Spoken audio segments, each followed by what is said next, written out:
A question on this is that people use the word heart nowadays quite a bit, and I have, in my interaction with modernity from my own sort of natural sort of anchor, which one may date back to the Middle Ages. It's just the way my nature operates. I have found out through conversations with you and others.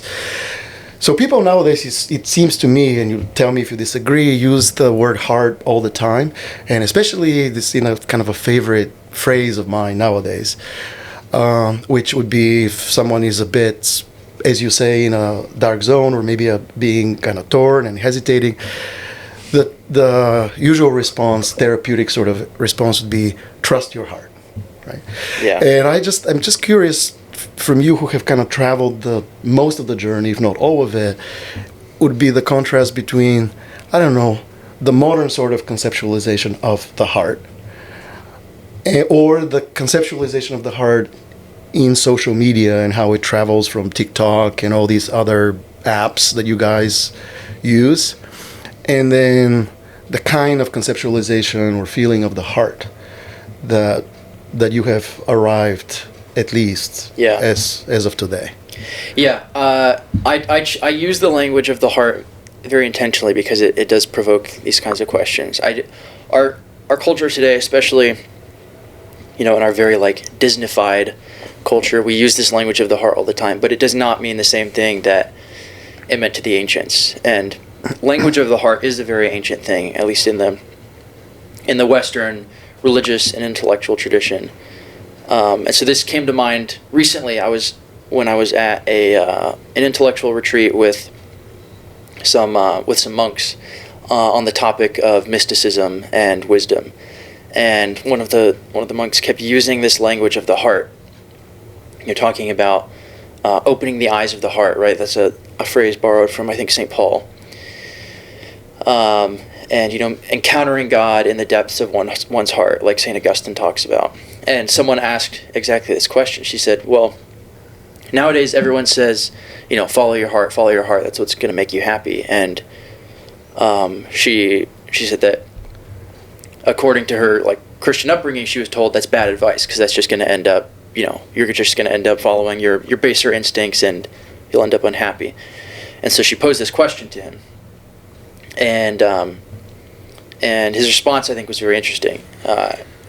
His response was that, our discussions about language of the heart have kind of fallen into a very romantic pitfall, And this arose towards the end of the Enlightenment period, as the romanticists sort of arose in defiance to the hyper-rationalist types, And it kind of stuck, so they're standing up and they're saying, man's not a machine, man's not just one more, object in the universe that can be picked apart and studied as the sum of all his parts. Man is, he's a feeling creature. He's a creature with depth and emotion, and that's what's most essential. And there's something true about that, but it misses. I think it misses the mark in some significant ways. And so that is the way that a lot of people today talk about the heart. But what this monk brought up is that according to the Western tradition, the heart is much richer than that. The heart, you could say, is the innermost spiritual center of a person. It's that place that no one else can see or touch, that is only revealed through love, right? Through getting to know someone. We talk about opening your heart to someone, sharing that most secret part of yourself that no one else has seen. It's that part of yourself that is completely unique. We're all as human beings, we all have bodies. And in Aristotelian sense, we all have souls that are sort of generic, but the heart is something different. The heart is that place where the spirit resides. It's hard to really talk about what the heart is, because this is where we're kind of meeting the barriers of our human language. Maybe let me ask you a clarifying question, at least for me, and it will kind of carry a little bit of a austere color to it. but I would like to start Yeah. on that end of the spectrum. And that the question is, it seems to me the kind of a defining element to the philosophy ethos of the digital age is the assumption that humans can be engineered. That in some sense that humans are biorobots, right? You can just create a particular, digital platform with the results, or music or movies, and you can kind of steer people individually and en masse towards some predetermined outcome. In your language, one may say that humans are playing through computers gods vis-a-vis others and vis-a-vis themselves, without asking the primary question, and that is, what is a self? And even deeper than that, what is a heart? So my question for you would be, if I were to play this role of a master of the digital age, right? I told you we'll have an austere element to it. And to borrow the words of Paul and the monk who quoted him, in your experience and observation, what are the mechanisms of blindfolding the eye of the heart? That's a great question. Or if you prefer the brighter version of the question, obviously you can flip it and say, how do we uncover kind of the lens that perhaps confuses the eye of the heart? So you can do it, as something positive. How do we allow the eye of the heart to see properly? Or if it helps you kind of to define a little bit the parameters of our conversation. Sure. You can obviously take the darker tinge of the question. Yeah, I think it's a great question, and in many ways, that sort of split between the rationalist and the romanticist, I think, does still exist today. People talk about human beings as just another form of like mechanistic life on the planet, and we dress it up in modern language, but it really does still come down to that. We're just like meat robots, basically, that are driven by our impulses, and so that's interesting, right? We're robots driven by just our baser instincts that were put into us by our evolutionary past, and so everything we do basically boils down to those instincts. And then we have the romanticist view on the other side, which is really just like modern Disney, where you just follow your passions, follow what makes you happy, but happy in like the most like superficial, venereal sense. So at the end of the day, what they're saying is the same thing, right? You just kind of got to follow your instincts. One says you don't have a choice. No matter what you do, that's what you're actually doing. The other says this is a good thing. Just follow your appetites, follow your baser instincts, and you'll be happy. And so I think if you look at all the different facets of our society in that way, I think it's very revealing, right? Like our food, at least in America, is like very. It's not very nutritious, but it's like very flavorful, very tasteful. Our media, our social media, right? It's meant to be very attention grabbing, with very little focus on quality content. TV, movies, same thing. Our conversations, you hear people talk. They're very expressive. They're very, very emotive, but the content of what they're saying is pretty small. And you can keep this going into like our education, how we're taught about things in class. We're supposed to be like angry about like injustices throughout history, which are very true and very real, but like the actual substance of what's being said there is very low. So I think that is one of the ways that the eyes of the heart begin to close, or are blindfolded, if you like. It's that surrender to the passions, the surrender to the lower parts of our soul, to the neglect of the pursuit of truth and real goodness and real beauty in the world. Okay. What are some of the again tangible steps that you would recommend for someone kind of on the path of awakening the eye of the heart, of recovering the heart? Would you go about, recommending some art to be engaged with, broadly defined, books, poems, philosophical discussions, music?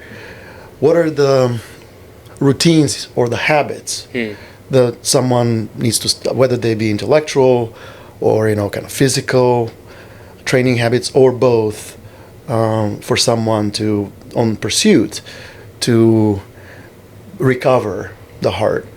And then another kind of subsidiary question to this would be, do you draw a distinction between self and heart? In other words, everyone has a self and everyone has a heart, or self and heart are synonymous. And again, how does that would relate to your actual tangible educational, if you will, steps that you recommend for someone Okay. on that journey? Yeah, I have thoughts about that, but I'd actually like to turn the question around because you've been an educator for some time now, and I think you've had, especially even just in my time in college, you had the privilege of watching myself and some other young people in my class sort of come alive and discover their passion for truth and goodness and beauty. So I'm curious to know what patterns you've seen or what you try to inculcate in your students in your class to sort of bring out this noetic impulse in them. Yeah, well, sure. I guess specifically on the engaging with youth, broadly defined, and students, what I've sort of observed is, which very much suggests to me that there is a heart present in everyone, and then there is also kind of a self which should not be separated from the heart. But I think that modernity in general, and perhaps the digital age in particular, seems to strengthen and polarize this. And so I think that I'm observing kind of a split between the self and the heart. And I think that let's say that it's the digital age that kind of weaponizes this, as I perceive it. It just, frankly, from my perspective, preys on that dichotomy, artificial dichotomy between the heart and the self. And in promising basically young people that they're empowering the self, I think that it's a harsh word, but I think that they're not just preying on it, but enslaving it. Can you say more about what you mean by that split between the heart and the self? Yeah, I think that basically what I mean by this is that I would not necessarily postulate a synonymous, analogous relationship to self and heart, especially in the language not of the Greeks or the Latins, but in the language of modernity. Because I think that modernity, in some ways, in the history of, say, psychology, even though the word psychology carries it itself, right, the word soul, psyche, it actually kind of converts and therefore diminishes and demeans the proper meaning of heart, soul, to self. And so it launches this project that's about, nominally self-actualization and self-empowerment, but I sort of tend to think that it leads to, you may even say harshly for the sake of our conversation, self-annihilation.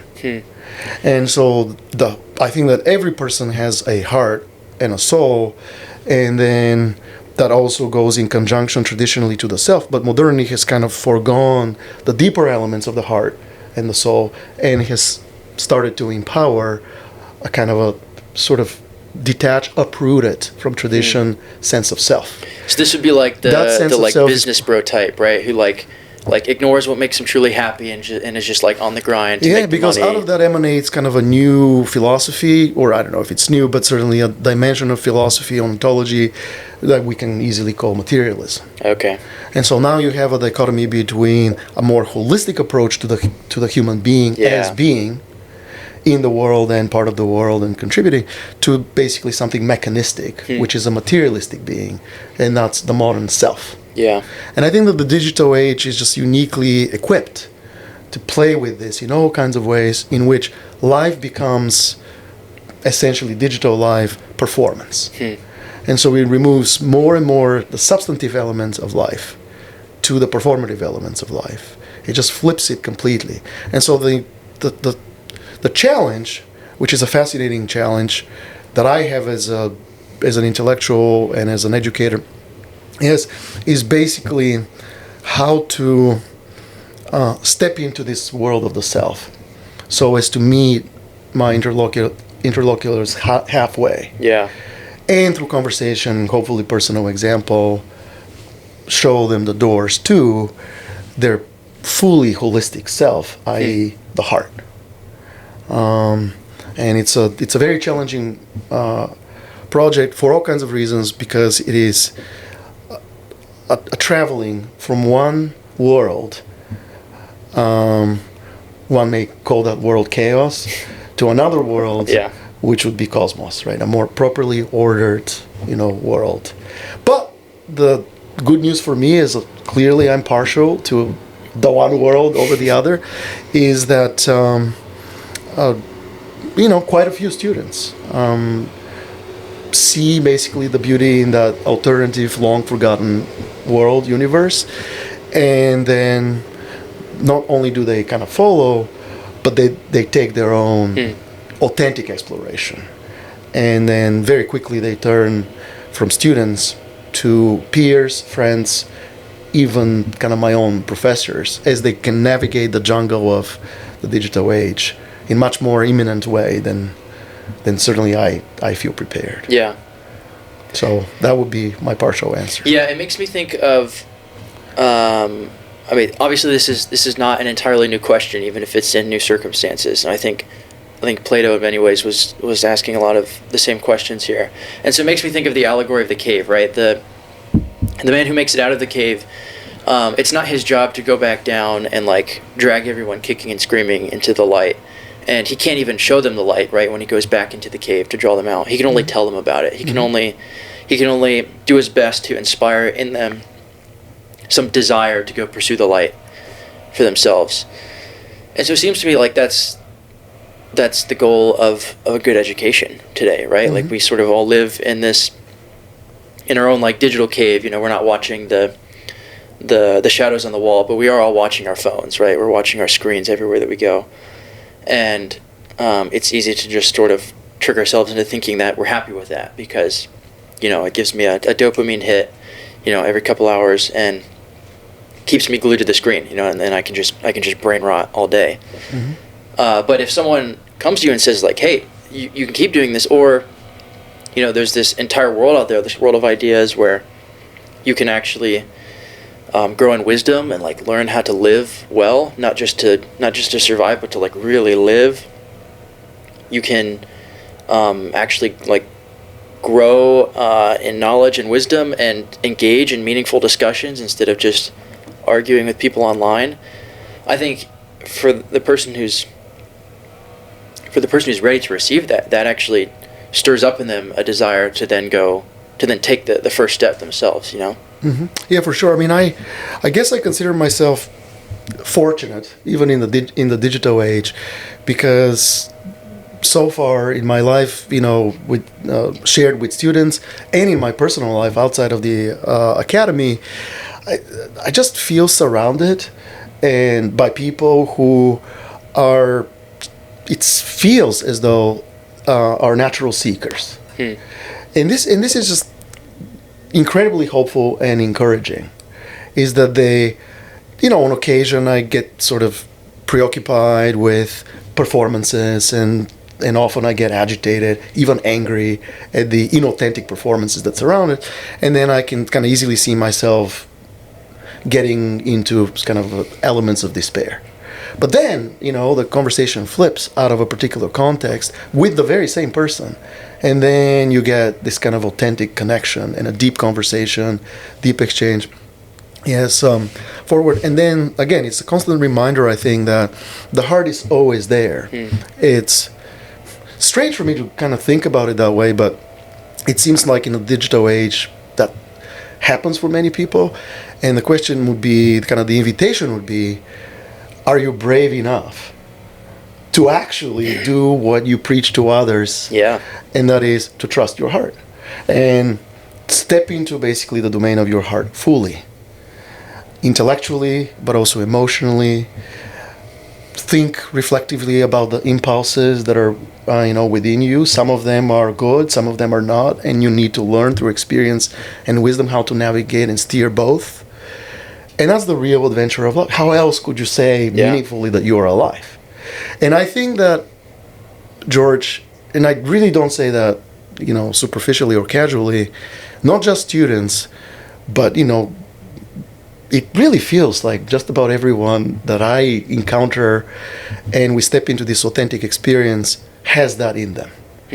And so that gives me this kind of very brave, not just hope, but trust that, sometimes kind of the context may feel a bit a context of despair, but there is just this constant burning light that's individual and common at the same time. Now, as an educator, in some ways, as much as I'm partial to Plato, I also kind of sentimentally disagree with him. Even though empirically often he seems to be right on that one in particular, and that is, can you, like you suggested yourself with the myth of the cave, can you, especially considering my job, go in the cave and show them the light? And yeah, my temperament is sometimes it doesn't feel that way. Sometimes it doesn't feel that way, but it is in my nature, and I still, for the most part, think that. You may think that it's your responsibility to go and give them a light, and you do your best, and sometimes it works and sometimes it doesn't. But the adamant sort of conviction that people are naturally looking for the light so that it can shine on their eye and fill it with joy and passion and love for the only life that's actually a true one. And then we know that the alternatives are not ideal because we feel them in one way or another. We feel them in our emotions, we feel them in our mental framework, we feel them even in our physical sort of health. Yeah. So it seems to me, it's what's puzzling to me, and I've talked to you so much about it, in the digital age, in modernity, is that something that strikes me as like so obvious is to at least beg the question that will take you on the path of the right book, the right friend, the right conversation. It seems to me, I don't want to obviously target your generation because that's so presumptuous, but since we're talking about your generation, why is that, which is basically the flow of living, pure knowledge, so kind of complicated and difficult for so many people, even the ones who come, to a university, to stumble on nowadays? And do you think that kind of the locked door of digital media that creates so much confusion and it takes so much extra time to break through? In many ways, the digital age is the age of misinformation because you give everyone access to the internet. Now everyone has a platform and everyone has a voice, and there are good things about that and there are really bad things about that. And if you don't believe me, you just have to scroll X for for an hour or two. And so, I encounter this all the time, especially recently. What's come to mind is in the case of like just nutrition and health, right? Like what's good for me? Like is this diet good for me? Is this diet good for me? Should I be eating this kind of food? Should I be getting this kind of exercise? You can find dozens of people that give you, every possible answer that you can give, and they all believe it very strongly, and they say it very loudly. And so I think, speaking for myself, and I do think that I speak for a lot of people in my generation, we just don't know who to trust, and we feel like we're just trying to be sold answers, like we're consumers of products and not genuine, inquirers into the truth. And so I think it makes a huge difference when they can encounter someone like yourself who's willing to like sit down, look them in the eye, and say like, hey, I've been walking this road. I'm not gonna try to force any answers down your throat, but just sort of by the example of my life, like I'm someone who really cares about asking these questions and entering into the stream of knowledge that is the flow of life, and there's an authenticity to that when they begin to see your heart and how genuine it is, and the fact that you're not interested in selling them anything. I think people know that whether they can express it or not, people can still read the heart of another when the other person's willing to open themselves up and be honest. And it reminds me of it's a line by St. Paul the Sixth, who died I think in like the 60s. He was Pope for a while, and he issued an encyclical on evangelization. He said, modern man listens more to witness than to words. And when he listens to words, it's because of the teacher's witness. I think that's pretty much dead on, right? And that applies to more than just evangelization, you know? Yeah. Well, it's just in my introduction, I made it very clear that as I am sort of recalling kind of the narrative of your walk, as an incoming student here, interested in physics, and then philosophy, and then ultimately kind of on the highest apex of knowledge, at least as I think you understand it, comes basically theology. So I think it begs a very important question, and that is, in the journey of maybe recovering could be generous, and hopefully that generosity is not just generosity, but it is reality. But if you want to be a little more skeptical about it, you could say maybe even discovering, if you're really lost in the digital age, the heart. Yeah. In your sort of personal journey and intellectual thought, religion, and to make it really explicit, Christianity in particular, plays central role. It is reality, it is truth, it is beauty, it is goodness. So just to make it explicit in an authentic conversation between the two of us, but also with our audience, tell the audience. I know some of the answer myself, but for the sake of the audience, tell the audience that's engaged with us why religion plays such a central role, and in particular Christianity, in your either, if you want to put it that way, recovering of the heart, or you may even say, even for you, discovery of the heart in the modern age and in the digital age. Why religion? Why Christianity? Right. Well, I guess to start, religion is one of the only places where the language of the heart still exists without this sort of modern confusion surrounding it. It's the only way. I wouldn't be able to talk about the heart in any meaningful way if I weren't religious, because this language has just been preserved for so long. Can I just ask you one thing? Did you start basically your entry into religion with the Bible? Would that be the first sort of religious book, at least nominally, that you encountered, or would you credit some other book or some other, I don't know, a movie, I guess, as a modern person, a song? Yeah. What was the media, since we are talking about media? What is the media that's a fair question. That's a fair question. And for me, I entered into religion primarily through my family. It was passed on to me. I was taught to read the Bible at a young age, and that's been a habit that I've kept up my entire life. But I encountered Christianity through my family. I have a very vivid memory of my grandmother sitting across from me at the dining room table. I was I don't know, maybe 8, and she sort of walked me through the sinner's prayer and taught me to accept Jesus into my heart.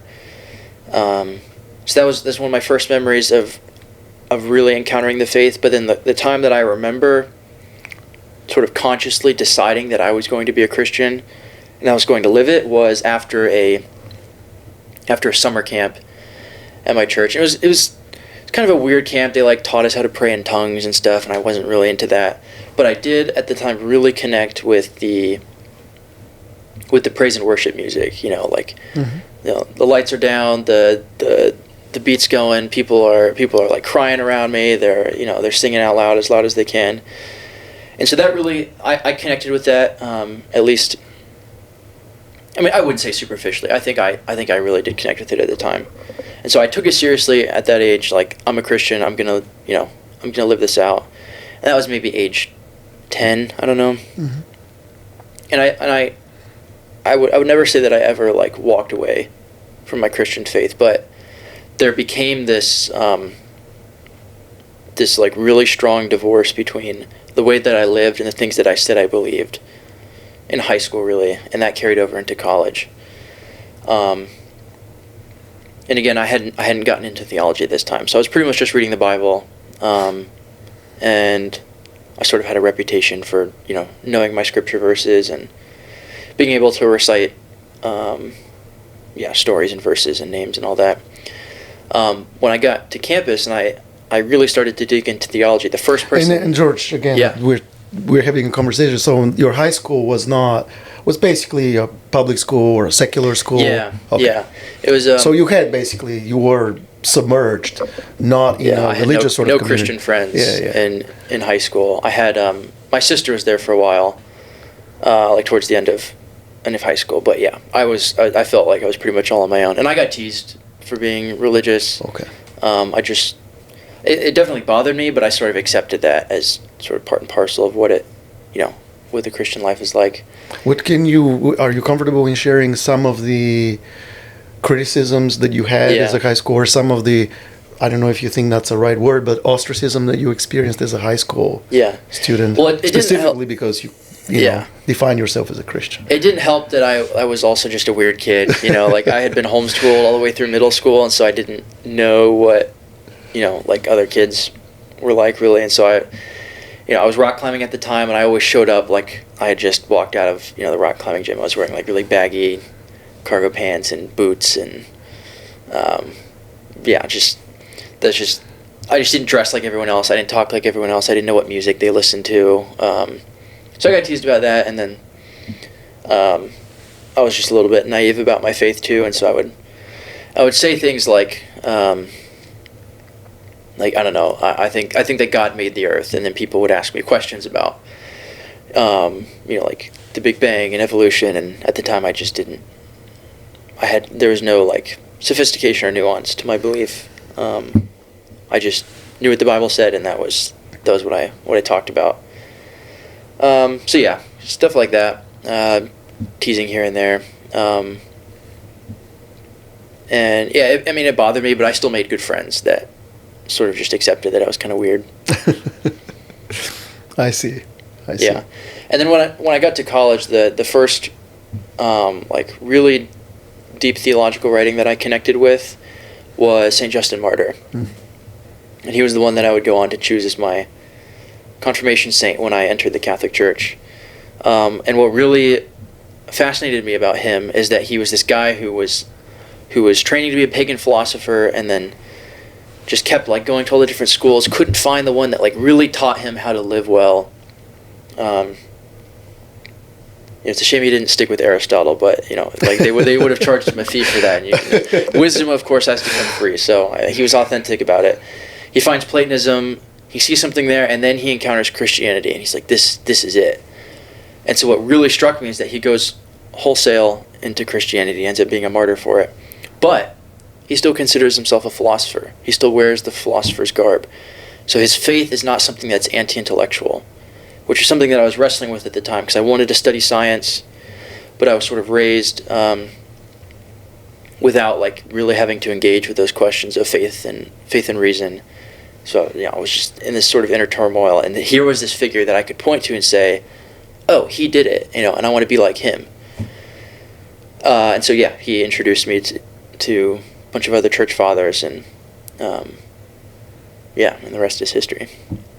What is I kind of liked your comment to me earlier. You referred to Plato, and now you inserted Aristotle, maybe even with some sort of a, kind of funny remark that even one of your saint heroes may have benefited if he engaged with Aristotle more. So again, in the spirit of the exploring this kind of theme, the discovering the heart, rediscovering the heart in the digital age. Tell me about Aristotle. Why is he so important to you? Yeah, I love Plato, don't get me wrong. Plato has, there's like people try to divorce like the sort of mystic elements of Plato from what he actually teaches, like stuff about the rebirth of the soul and the sort of ascent into the forms. But I don't think that you can do that. I think that Plato like essentially is getting at something like beyond normal human experience, something that you could call mystical. What I love about Aristotle is that he's just so down to earth. His philosophy is a walking philosophy. You can take it with you into the streets, and he helps you to understand like what's happening, in the everyday world. He's not sort of, he's not like Descartes, like locking himself away so that he can contemplate like the depths of his ego. He's just very common sense about everything. I love what he says about friendship, right? I think that there's just something so true about that. I love what he says about living in human community. And so yeah, his philosophy is just like very not pragmatic, but very practical, very very down to earth, and it helps me personally to live well. You know, I think one of the most beneficial things I got from Aristotle is a strong conception of what happiness is, right? Because I did not understand that. Whenever I heard happiness talked about on campus, I always assumed that people meant pleasure. And that is probably what a lot of people mean by pleasure. But that's not what real happiness is, you know? Well, tell us, you know, Yeah. Yeah. Aristotle's view on happiness, and if you want to, are you adding something to him in addition? Especially, again, as you're fine-tuning it for the ear of you know, the modern person. Yeah. Yeah. I wouldn't say that I'm personally adding anything to it, but I do think that the Christian tradition has added something to it that's very important. But I guess first, happiness for Aristotle is more than just being content. It's more than just having, you know, lots of pleasure in life. Happiness, I guess the best way of putting it is like being a human fully alive, you know? Happiness means, you know, like you can, a favorite professor of mine would use the example of a guy who's been in a tragic accident. He's like mentally impaired, and so he just sort of lays in the hospital bed all day, and they like give him morphine and make him like feel happy. You can ask the question, is this guy happy? You know, he's got lots of pleasure, no responsibilities, not a care in the world. Aristotle would say no, because he's not living a fully human life. To be truly happy as a human means to like be a human really well, you know? To have control of your appetites, to know what your duties are in life, and to like sort of approach them with confidence and yeah, like a sense of purpose. And so to like fully exercise all of your faculties as a human being, to exercise your reason principally, because that's what makes us unique, but even to like have good social relationships, have a good family life, have like be in a state of health. All these things sort of come together in a very holistic sense of happiness. And what I think that the Christian tradition adds to that is union with God, right? Like Aristotle does believe in God, but he's pretty clear that God's just sort of like out there, doesn't care about us, only thinks about himself. There's no way we can't be friends with God. Although towards the end of the Nicomachean Ethics, he plays with the idea a little bit. But what the Christian tradition says is that actually no, our hearts are restless, and they won't find rest until they rest in God, and that God is actually calling us to communion with himself through truth, through goodness, through beauty in the world, through loving relationships. And true happiness is actually a kind of supernatural happiness, open to everybody, that involves not only becoming fully alive as a human being, but actually being filled with the life of Christ, the God-man. Okay. Again, I'm just kind of pushing and repeating myself a little bit, but in very Aristotelian spirit, I think. Yeah. To just kind of give us, from your own experience, kind of concrete steps, you know, in that direction, to kind of make the happiness not just, you know, if you want to exaggerate Plato a bit, just for the sake of our argument, ethereal or abstract, but embodied, tangible. Yeah. So again, just kind of tangible attitudes to life, if you will, exercises, whether they be physical or spiritual or intellectual, that you can share with us. Sure. So that we can, again, exercise in the direction of eudaimonia, right? The proper happiness. Yeah, well, I mentioned one of my favorite pieces of advice already a couple times, and I guess I'll just say off the bat, none of this advice is like original to me. It's advice that I've inherited from wiser people. So the first thing is just good friendships, right? Aristotle knew that. St. Thomas Aquinas knew that. It seems obvious, but I don't think we really understand what true friendships look like today, because everything's very, very superficial, very transactional. So like just having friends that I don't like because, you know, they just like give me a good laugh and, you know, they make for a good time. Not friends that I like really get anything out of, friends that I only know because they're useful to me. But like friends in the truest sense who bring out the best in me and urge me on to excellence, right? Like I've known people in my life who I can just sort of like, you know, sit around and shoot the breeze with for an hour or two, and you know, I walk away the same person as when I left.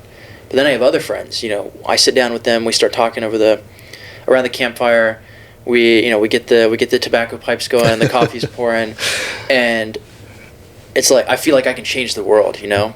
Like I'm there, I'm alive, I have like a new vision in life, and I walk away and I'm like, okay, I don't know what's got to change, but like I'm ready to change the world. I'm ready to go be a new man. And I think that's, yeah.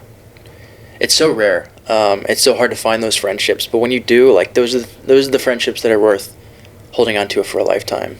Absolutely. So you may know the kind of the meaning of the word. Obviously, it exists in English, but behind it is the Greek hierarchy. Do you know what hierarchy means? If you translate it basically from the Greek into the English, hierarchy. My Latin's better than my Greek, so no.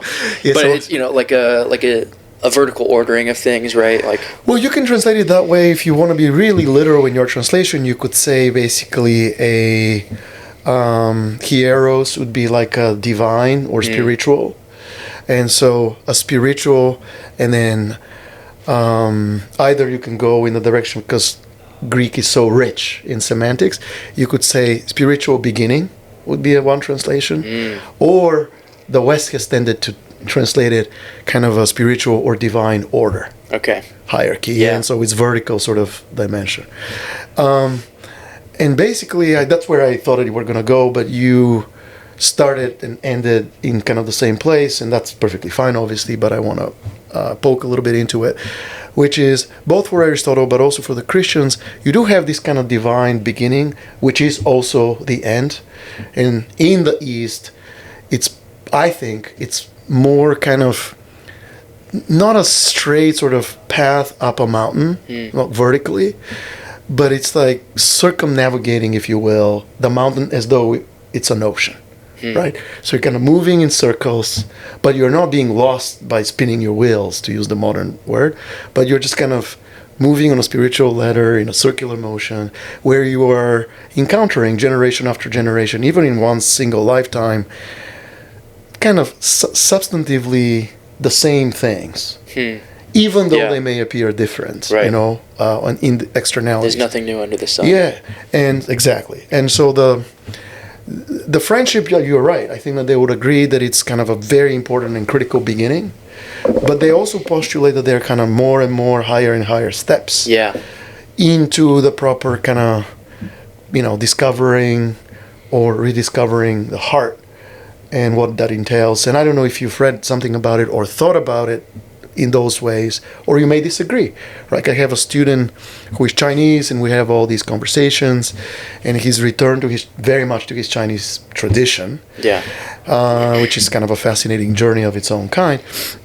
And so basically in his kind of notion, it's just the eternal circle, ultimately. And that's kind of what defines the heart, right? The eternal circle as he sees it, and what on the buttons of the keyboard of the heart for him would be like you mentioned, that you are interested in physics and the stars, and for him would be that, but from an ancient Chinese angle, so it would be like special numbers. Okay. Right? Yeah. And so again, to finally get to the point, in your case, can tell us more. So the friendship, very important point. Is this the emanation of what's possible? Let's keep it actually kind of simpler. This is what's possible for the life of the heart within the body of the human. Or is there more to it? I do think that there's more, for sure. Friendship, for me, and I think this is sort of the normal way. It's like a springboard. It's like I don't know. It's like an encouragement along the way to keep going higher. Because when you're with other people, you begin to sort of share your life with them.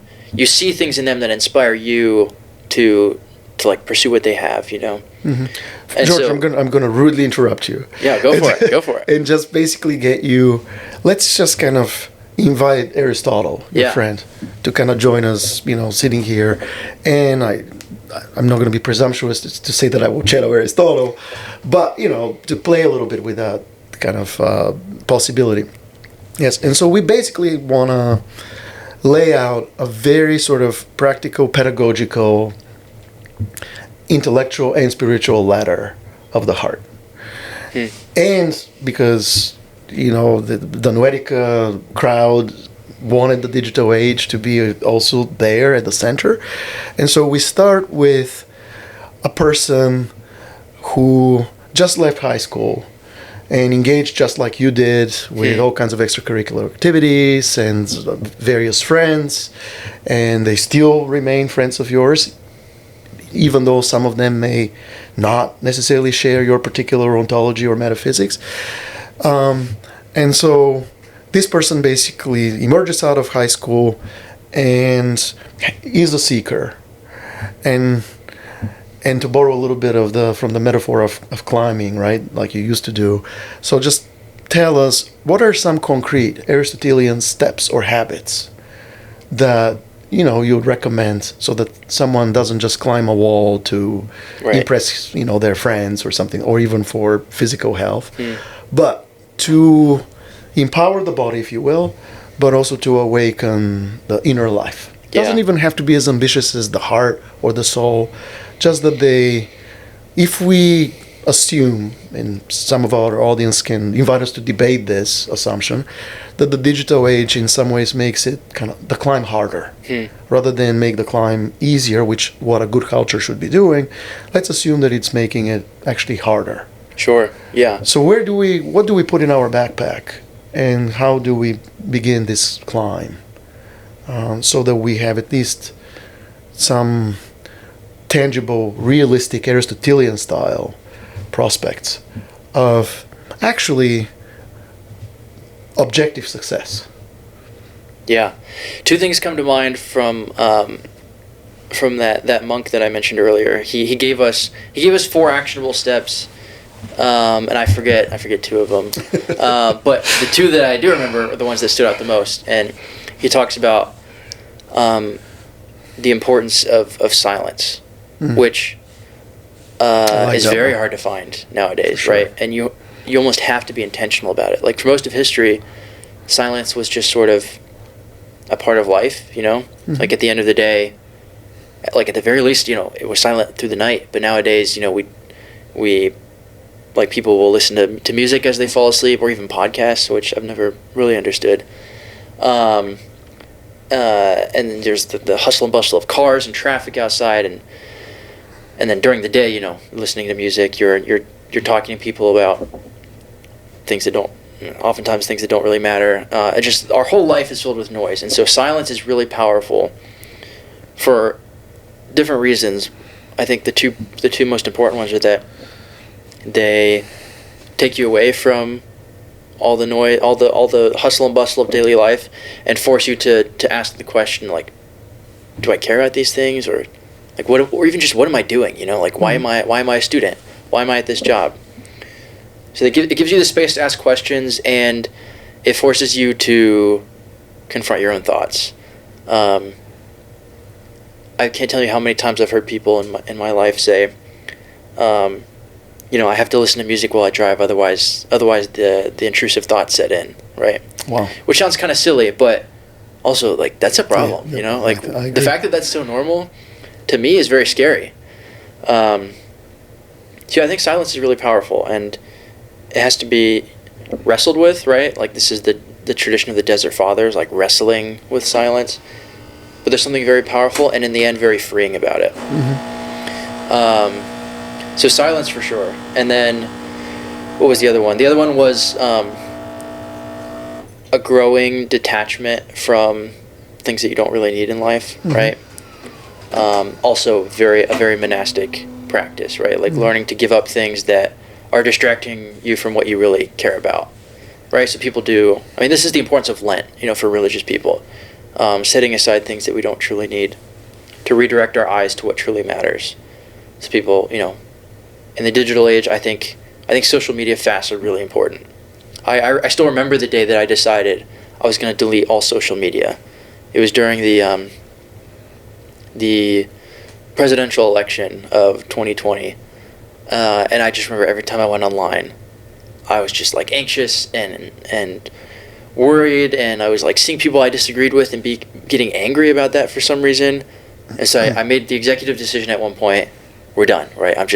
I don't need this. This gives me nothing, nothing of value in life. And so I cut it off, and I don't miss it. Other people might want to find a more moderate compromise, because I tend to be a man of extremes at times with stuff like this. But I think that's really powerful. Detachment, and in the digital age, especially taking time to set aside, to step away from social media and YouTube, and yeah. What do you think about that? No, I definitely very much like the kind of suggestion that you. I don't know if the monk suggested that you start with silence, but definitely silence is reintroduced into your life. I very much like that thought, and kind of the personal experiences that I've had in modes of silence. The easiest one to kind of depict, that may be the most applicable one and the easiest one to execute.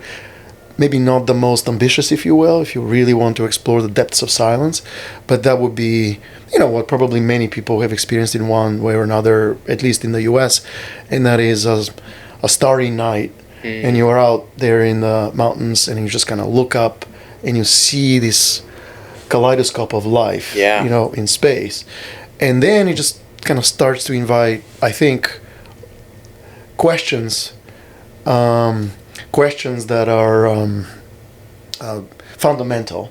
So I think that the thought about silence is a good beginning, although maybe nowadays braver for most than imaginable, because it's so difficult to detach from social media and digital media at large. We were talking about something earlier, and I think we kind of left it by the wayside, and this is partly my fault, but I want to go back to it because I think it's important to sort of draw together everything that we've been saying so far. I was talking about the difference between, like the Disney concept of the heart, just follow your heart, do whatever makes you happy, and the like more ancient language of the heart, it's like this, the personal center of the person. So I guess based on what we've been talking about, what do you make of that advice? Follow your heart, right? Is that is there a right way to understand that if we have a proper concept of the heart? Yeah, I think that there is. So I think that this is kind of the anthropology, if you will, or sociology of the digital age, fundamentally as I understand it.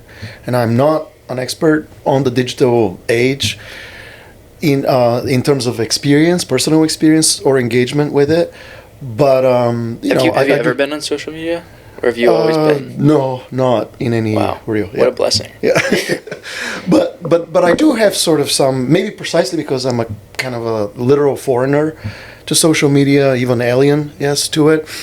I have some, I think, at least kind of promising, inviting observations. Yeah, let's hear it. Yeah, and so the one thing basically that I have to say on that kind of journey of the opening up the eye of the heart is, vis-a-vis social media, is that it grabs actually something that strikes me as fundamentally true, which is know and trust your heart.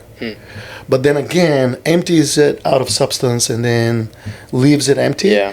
And then, as I told you earlier, it just kind of weaponizes it in the opposite direction of where it needs to go. So, to make it practical, since I myself have been pushing for some practical suggestions, one would be, in the era of constant discussion and engagement and so on and so forth, start with silence. Yeah. Then basically kind of the next point that I see that's so important on the journey, of discovering or recovering the heart, would be in the business of the life of the body, turn towards the building and discovering of the adventure of an interior life. It seems to me that there is I like a lot that phrase, the adventure of an interior life. Yes. I think a lot of people envision the interior life as sort of being trapped in your own head, like like someone who just like can't get outside of their own head and is like trapped by their own thoughts. But I think you're right that there like really is this sense of adventure to the interior life, to the pursuit of wisdom, to the discovery of new knowledge, right?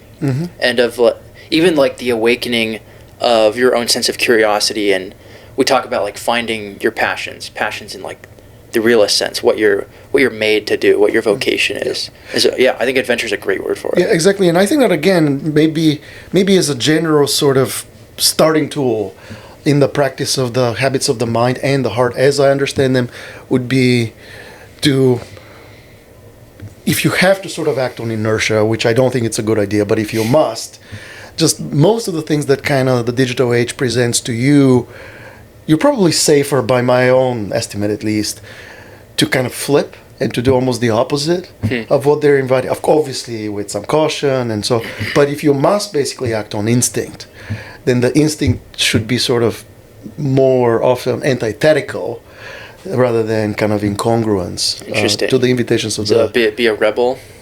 I think that, sure, if you want to phrase it that way, be brave. I mean, by definition, actually, that's what it means to trust your heart, right? Which is to say, just question and try to discover and rediscover your inner authenticity.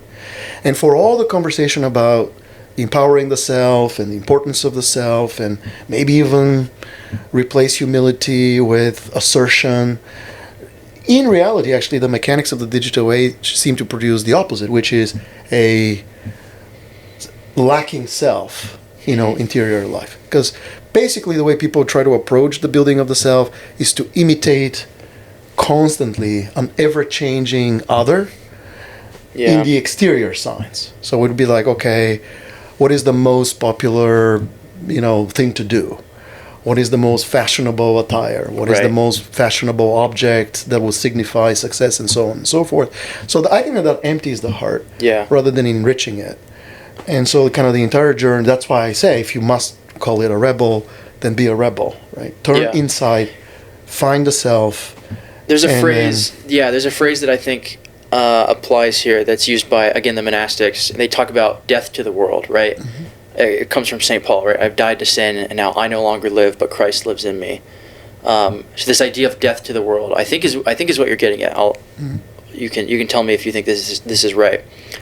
Death to the world is the idea that, you, by denying yourself things that you don't really need, by detaching yourself from the things that the world says you should care a lot about, like fashion or social media or even just other people's opinion of you, right? When you die to those things, they no longer have any control over you. And so, you might have to engage in them. You might have to use, social media for your job. You might have to drive a certain car, that is nicer than what you'd really care to spend it on for, whatever reason. But those things don't control you anymore because as far as those things are concerned, you've died to them, right? And now you live a new life, a life of like a recovered heart, you could say. Do you think that's a good way of putting it? I think that's a good way of putting it. Another way to kind of extract something from Aristotle that you kind of so fondly spoke about, in my own words, would be that which is kind of objectively impermanent. Is probably the one that is, on the whole, something that you should dispense with, or at least consider that possibility. And that which is permanent, eternal, is probably the fundamental principle that should kind of govern the first step into the world of the proper self, the holistic heart, and kind of the deep journey of wisdom that takes you to knowledge as a way of life. Yeah, and for those who haven't read Aristotle, right, these objective, permanent things, these are what? Beauty, goodness, virtue. Beauty, goodness, virtue, and I think that the one thing that definitely deeply feels as it defines my personal life is truth, which combines it all. Yeah, and these are things that you can't pursue or seek after, right? If all you're concerned about is saving up for my next Bugatti, or getting my getting a certain number of likes on my social media page, right? And so in a very real and practical way, leaving behind these things opens you up, frees you up to pursue these eternal, immaterial, perennial, what do you want to call them, values, whatever, those things that sit at the top of the hierarchy, right? Yep. Well, and it is the proper sort of order of things. Yeah. From first principle to last principle. Therefore, the word that I even translated for you, right, in the middle of our conversation, hierarchy. Yeah. Right. That the proper sort of way of living is to organize kind of yourself fundamentally in the exterior experience of life, Aristotle style, and then the interior experience of life, Plato style, and then a synergy between the two, which would be Christianity, holistically. And that's hierarchy, right? To be ruled by the desire and ontology of that which is sacred, i.e. eternal, beautiful, and good, and fundamentally, ultimately true. Yeah, there's a beautiful poetic description of this in St. John of the Cross. He talks about he's this master of asceticism and mystical prayer, and if anyone's learned to recover the heart and to live the life of the heart united to God, it's this guy, right? So he writes this poem. I think it's the Ascent to Mount Carmel, and then he has a commentary on it. In the poem, there's a line that always jumps out at me. He says, "I woke in the middle of the night with yearnings, my house being now at rest." And then he describes how he goes out to meet his lover, right? And so what does that mean? My house is now at rest. Well, when he goes into it in his commentary, he talks about the body being a kind of house. And until that house is put at rest, right? Until the house is put in order, our desires are properly managed. We don't desire things more than we should. We do desire the things that we might not normally. Once all those things have been put to rest, then the heart can awaken from sleep and go out to meet his lover, right? That lover being ultimately, for St. John of the Cross, God, right? But it's only after, in the middle of the night, the house is put at rest. Okay.